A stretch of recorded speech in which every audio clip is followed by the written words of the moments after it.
লোকটা সকালে দেখলাম অসুস্থ, ডিউটিতে যায় নাই, শুয়ে আছে। এখন এইভাবে শুয়ে আছে। লোকটা ওষুধ পরা খাইছে নাকি, খাবার টাবার খাইছে নাকি জিজ্ঞেস করে দেখি তো।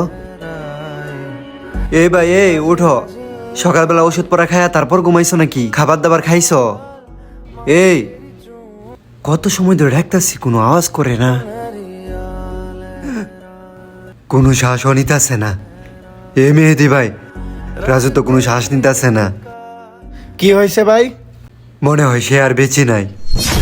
ভাই, এই বিষয়টা ওর বাড়িতে জানানো দরকার না? ভাই, ওর বাড়ির নাম্বার আমার কাছে আছে, ওর বাড়িতে আমি খবরটা জানাইতেছি। হ্যালো, আসসালামু আলাইকুম। কে বলছেন? আমি রাজুর বন্ধু। আসলে কি বলবো, মানুষ তো চিরকাল বেঁচে থাকে না। রাজু আর আমাদের মাঝে নেই, আপনারা কান্না করেন না। তো এখন তো লাশ নেওয়ার ব্যবস্থা করতে হবে।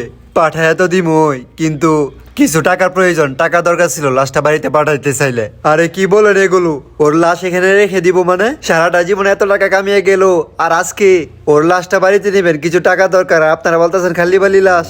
কার জন্য এত টাকা পয়সা কামাইছিলে? কোথায় পাঠালি এত টাকা পয়সা? আজকে তুই নাই বলে তোর লাশ নিতে কিছু টাকা লাগবে। তারা বলতেছে টাকা দিতে পারবে না, লাশও লাগবে না তাদের। এত কষ্ট করে বাড়িতে টাকা পাঠালে সারা জীবন, আজকে তুই শেষ বলে তোর টাকা দিয়ে তোরা নিতে চাইতেছে না। টাকার কাছে হেরে গেলে দিন শেষে। কিছু প্রবাসীদের সাথে এরকম ঘটনা ঘটছে, তাই ভিডিওটি করলাম। ভিডিওটি ভালো লাগলে সবাই একটি লাইক করে দিও, একটা কমেন্ট আর একটা শেয়ার। ধন্যবাদ।